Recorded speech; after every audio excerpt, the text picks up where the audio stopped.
Hey, so before we get into today's episode, I just want to do a little promo here right in the beginning for a new channel that I've started. It's called Thinkology if you haven't heard of it yet, and it's featuring the same kind of content here, but it's a little shorter, a little more concise, and new voices. This new channel will cover topics like history on Mondays, creepy or spooky things on Tuesdays, nature on Wednesdays, crime on Thursdays, and trivia on Fridays. So if you want to switch things up a little bit, maybe get a little shorter episode in, maybe not such a depressing topic, because I know I tend to talk about really serious things here, but if you want something a little more lighthearted from time to time, make sure to go check out Thinkology and give it a subscribe while you're there.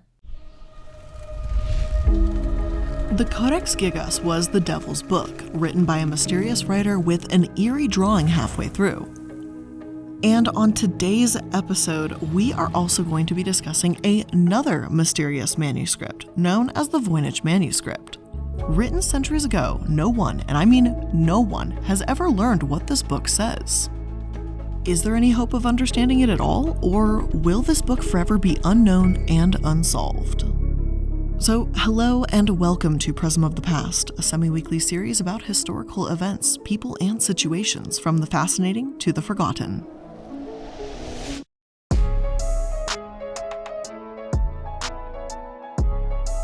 I'm the iilluminaughtii, and today we're going to be talking about one of the most mysterious books in the world, the Voynich Manuscript. After my episode about the Codex Gigas, this became one of my most requested topics, and now that I've finally gotten around to writing about it, I'm excited to share what I've found. And if you enjoy topics about historical things, places, or people, make sure that you're subscribing with notifications on. And make sure you let me know what you think about the Voynich Manuscript in the comments below. Well, let's dive right in. The Voynich Manuscript is known as the 15th century codex. After a stylistic analysis, it is believed to have been made in Italy, though it's appeared and disappeared throughout the world and throughout history. We'll talk about its strange timeline in a moment, but first let's address what this book even is, considering that it is such a mystery as anything else. It's an unknown script written by an unknown author, and it derives its name from the Polish-American antiquarian bookseller who acquired it in the early 1900s. Wilfred M. Voynich. It's also been described as a magical or scientific text, as nearly every page has botanical, figurative, and scientific drawings of a provincial but lively character drawn in ink in vibrant green, brown, yellow, blue, and red washed. According to Yale University, based on the subject matter of the drawings, the contents of the manuscript fall into 6 sections. 1. Botanicals containing drawings of 113 unidentified plant species. 2. Astronomical and astrological drawings including astral charts with radiating circles, suns and moons, zodiac symbols such as fish, Pisces, a bull, Taurus, and an archer, Sagittarius. Nude females emerging from pipes or chimneys, and courtly figures. 3. A biological section containing a myriad of drawings of miniature female nudes, most with swelled abdomens, immersed or wading in fluids and oddly interacting with interconnecting tubes and capsules. 4. An elaborate array of 9 cosmological medallions, many drawn across several folded folios and depicting possible geographical forms. 5. Pharmaceutical drawings of over 100 different species of medicinal herbs and roots portrayed with jars or vessels in red, blue, or green. And 6. Continuous pages of text, possibly recipes, with star-like flowers marking each entry in the margins. You can find a more detailed description through the Voynich Rare Book and Manuscript Library, as well as descriptions of the book's missing pages. This source claims that the origin and date of the manuscript are still heavily debated. The book could have been written in the 15th or 16th century, though another one of my sources claims that radiocarbon dating has assigned it to the early 15th century. The sections of text have thought to be recipes, yet the text is, well, indecipherable. One of my sources say, "This tome makes the Da Vinci Code look downright lackluster. Rows of text scrawled on visibly aged parchment, flowing around intricately drawn illustrations depicting plants, astronomical charts, and human figures bathing in, perhaps, the fountain of youth." At first glance, the Voynich manuscript appears to be not unlike any other antique works of writing or drawing. But a second closer look reveals that nothing here is what it seems. Alien characters, some resembling Latin letters, others unlike anything used in any known language, are arranged into what appear to be words and sentences, except they don't resemble anything written or read by human beings. Scholars, linguists, and cryptologists have all tried and failed to decode the unknown script. For quite some time, that's literally all we know about this mysterious book. Yet over the years, we've come to understand more about it and started to piece together the puzzle that is this manuscript. So now, let's build this book's timeline and try to see where it's traveled over the years.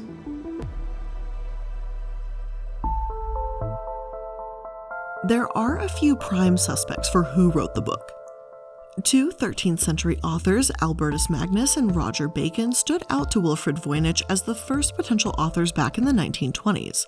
He settled on Roger Bacon as the prime suspect after a time, and became firmly convinced of this. This theory seemed to make sense. After all, Roger Bacon was a natural philosopher, so perhaps this would have been up his alley. Of course, back then, Voynich declared Bacon to have been the author in 1921, and not everyone believed him. As Lynn Thorndike, a writer for the Scientific American, stated, there were 3 points that proved Voynich wrong. For one, there was no evidence that Bacon wrote in cipher. Thorndike had closely studied Bacon's work, so he was well versed in Bacon's manuscripts. Secondly, there was no real reason to assert that Bacon was the only possible author. It was a theory, but Thorndike was essentially just calling him out for not having proof. And third was that anyone tempted to believe the manuscript was science or pseudoscience would test the idea against the evidence of tens of thousands of manuscripts treating such matters. The theories about this book's author have been even wilder, though. My favorite is that it is the illustrated diary of a teenage space alien who left it behind on Earth, Ray Clements, curator at the Voynich Library, told BBC News in 2014.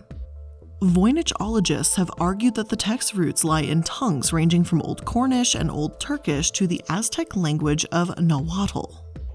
Others have thrown their weight behind the theory that John Dee, who was astrologer to Queen Elizabeth I, and the alchemist Edward Kelly conceived the text as an elaborate Tudor hoax.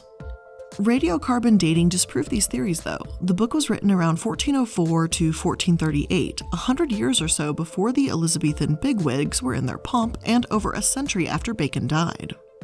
While the identity of the author has remained a mystery, we do know at least some of the manuscript's owners. Apparently, Johann Marcus Marci, a Bohemian doctor, told his friend, Athanasius Kircher, a German Jesuit scholar, that Raphael Mieszkowski, a Bohemian lawyer that held judicial posts under King Rudolf, said that Rudolf II, the king of Bohemia, bought the book for 600 ducats. And I'm sorry, that was quite a bit of names that are hard to remember and hard to pronounce. So, to break it down, Rudolf loved the books and had the funds to pay extravagantly for them. Raphael was a young provincial and only beginning to have royal favor, and he speculated that Rudolf owned this book and paid a ton of money for it. Years later, he told Marci this story, and Marci thought it was worth retelling years later to his friend Kircher. Both Marci and Kircher would eventually come into possession of this very book, but not before it was passed around a bit. This letter and language used by Marci has been dissected quite a bit over the years, as his wording can be interpreted multiple different ways. It's said that this conversation took place between 1627 and 1637, though, based on the language used. The main takeaway here is that it's widely accepted that at some point in time, Rudolf II had this book. It's also apparently very likely that Rudolf acquired this book from the English astrologer John Dee, as Dee may have owned this manuscript along with a number of other Roger Bacon manuscripts. And it seems this is where the theory is that either Bacon or Dee wrote the manuscript, though as we said, radiocarbon dating disproves this. According to the Voynich Library, in addition, Dee stated that he had 630 ducats in October 1586, and his son noted that Dee, while in Bohemia, owned a book containing nothing but hieroglyphics, which book his father bestowed much time upon. To put it plainly, Dee's son said, "My dad is obsessed with this book and I don't understand." As for the next owner of the book, it said that Emperor Rudolf gave the manuscript to Jacobus Horkitsky de Tepenetz, Rudolf's personal doctor. There is evidence of the exchange within the book itself, as his name is written on folio 1R, the very first page of the book.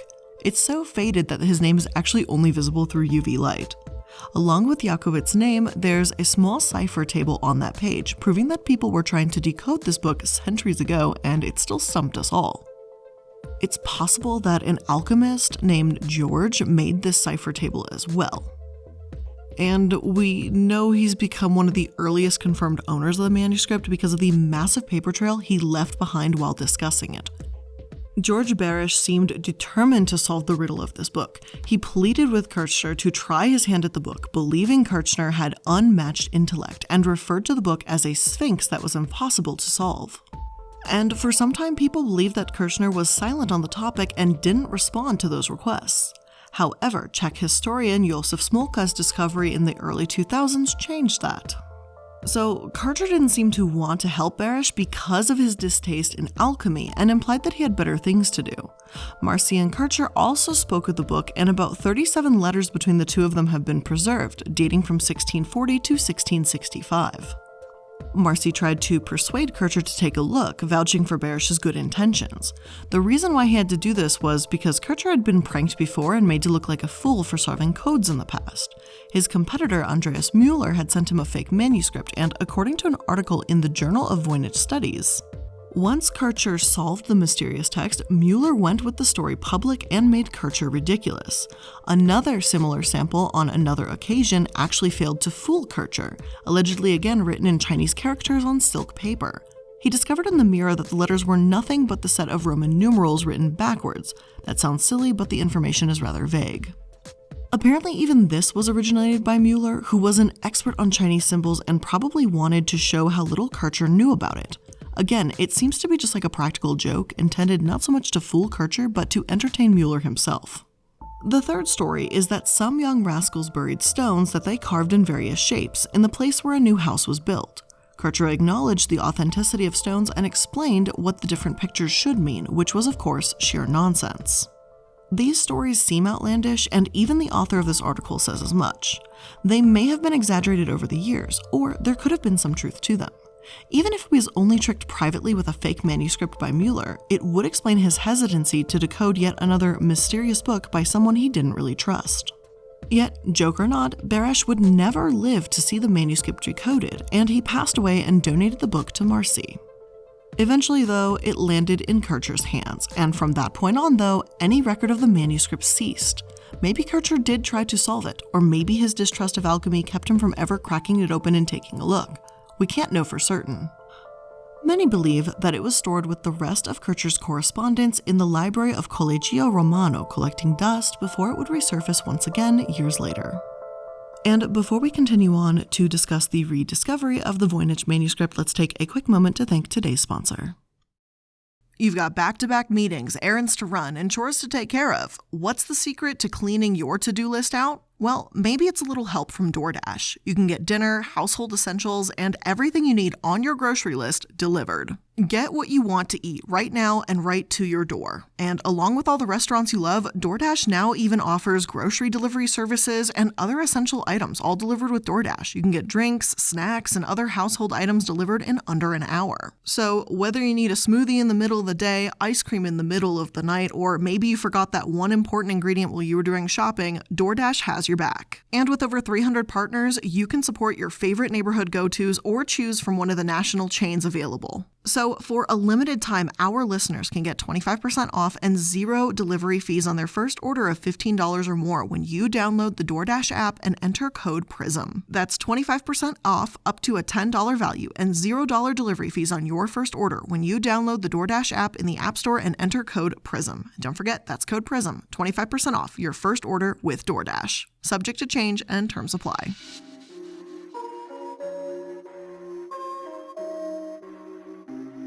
In 1773, the Society of Jesus, the College Romano, was suppressed in Rome.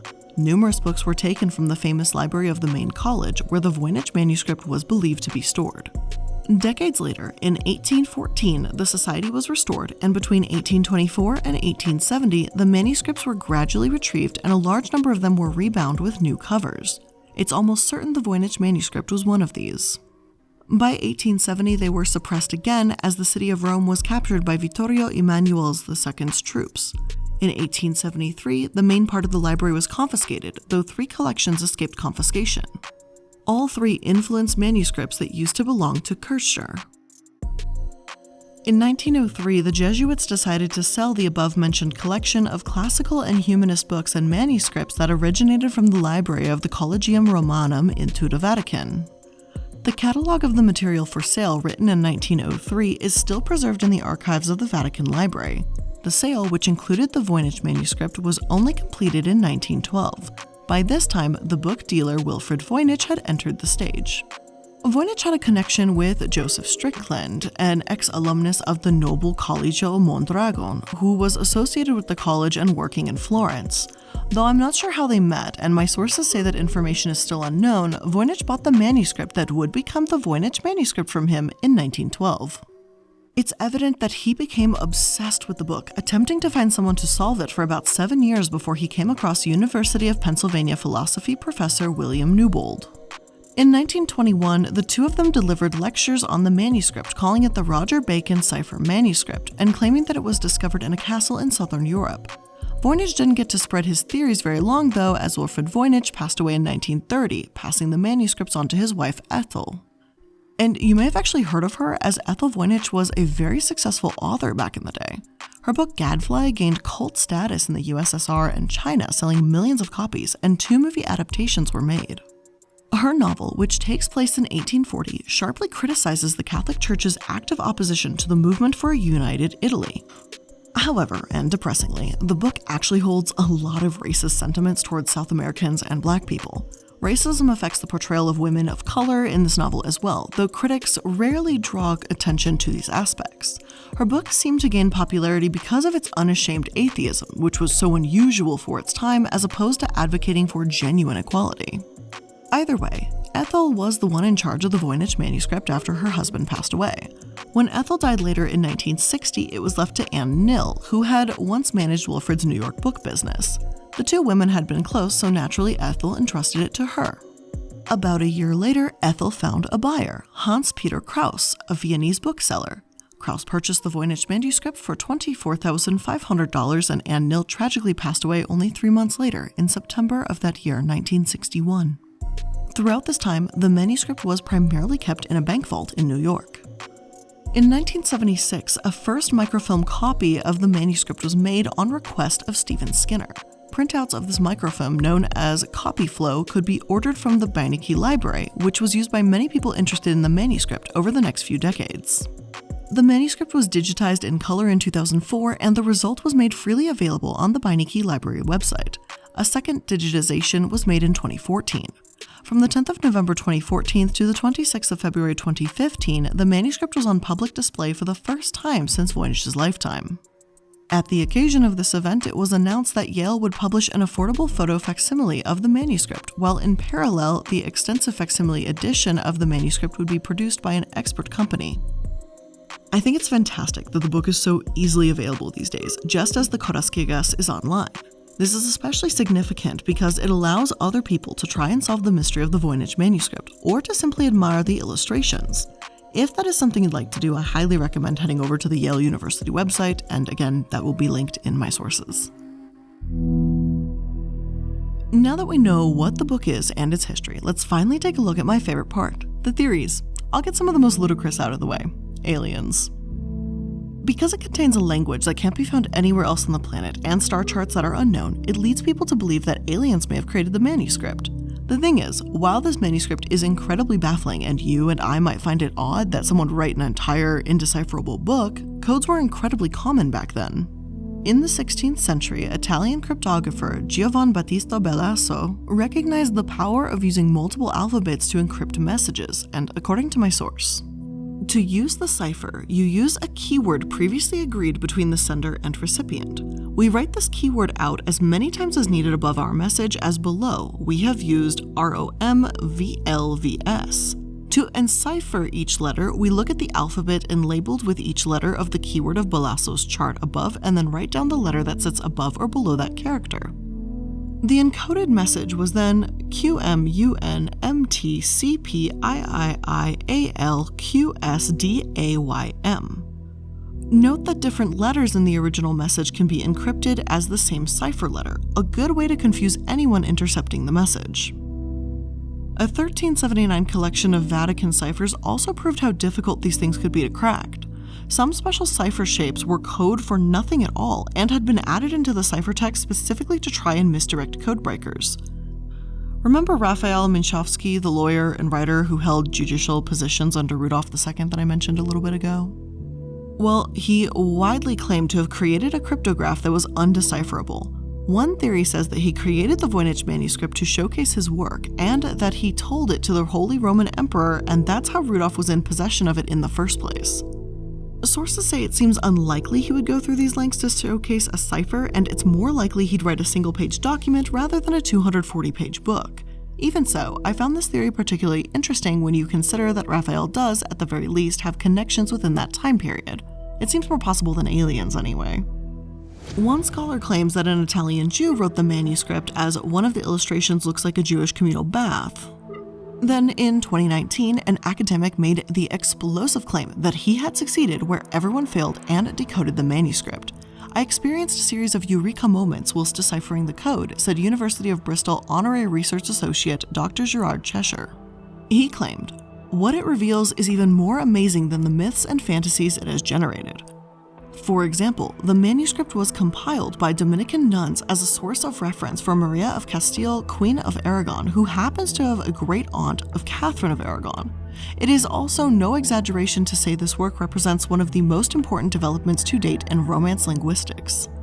The manuscript is written in Proto-Romance, ancestral to today's Romance languages, including Portuguese, Spanish, French, Italian, Romanian, Catalan, and Galician. The language used was ubiquitous in the Mediterranean during the medieval period, but it was seldom written in official or important documents because Latin was the language of royalty, church, and government. As a result, Proto-Romance was lost from the record until now. Cheshire believes this isn't a cipher but an extinct language. There is no dedicated punctuation marks, though some letters have variants to indicate punctuation or phonetic accents. All of the letters are in lowercase, but there's no double consonants, there's no diphthongs, triphthongs, quadriphthongs, or even quintiphthongs, something that I've never heard of before but would essentially mean 5 vowels in a row. Cheshire has said that the next step is to use the knowledge to translate the entire manuscript. If he really is correct and the entire manuscript can be decoded, then I'd be excited to hear what happens next. But for now, I'm not going to hold my breath. Some say it's a Semitic language, while a group of Turkish researchers claim it's Old Turkic, written in a poetic language that they've got about 30% of it decoded so far. Yet, for as many people as there are that have been so determined to solve it, there are some that dismiss the manuscript entirely. Some have posited that the entire manuscript was a fraud, and Voynich himself made it all up. After all, Voynich supposedly had sufficient materials to forge it, and he had sold at least one known forgery called the Columbus Miniature. This doesn't mean the Voynich manuscript is a forgery by default, but if he had forged something else, why not do it again? One source also claims that he was a trained chemist and that one of his friends, Sidney Riley, had taken out a book on mixing medieval inks from the Cambridge Library. Then again, this doesn't fall in line with the codecanonical and forensic evidence for the age of the manuscript, and it also discounts the multiple letters that were written about the book in the 1600s. Many experts have corroborated this. But for whatever it's worth, I really doubt this is a fake. After all, if it was, why would Voynich spend 7 years trying to get someone to decode it? Why devote so much time and effort to the book rather than just, sell it? Not only does the forensic evidence prove as much, but Voynich's own beliefs and actions lead me to believe that the Voynich manuscript is the real deal. Now, the last of these theories surrounding the manuscript is that the manuscript itself is pure gibberish. After all, if no one can decode it, then maybe it's because it wasn't meant to be decoded in the first place. Glossolalia occurred frequently in the 1840s, and Joseph Smith, founder of the LDS Church, would instruct early Mormons to use it. Though many of my sources refer to it as being used in the mid to late 1800s, the concept of speaking in tongues is an ancient one. But would someone really spend this much time on gibberish? Is this entire book just someone's fever dream? I have absolutely no idea, and that I think is one of the most interesting parts. If you want to learn more about the Voynich Manuscript, there's a very lengthy video on it from Histocrat here on YouTube.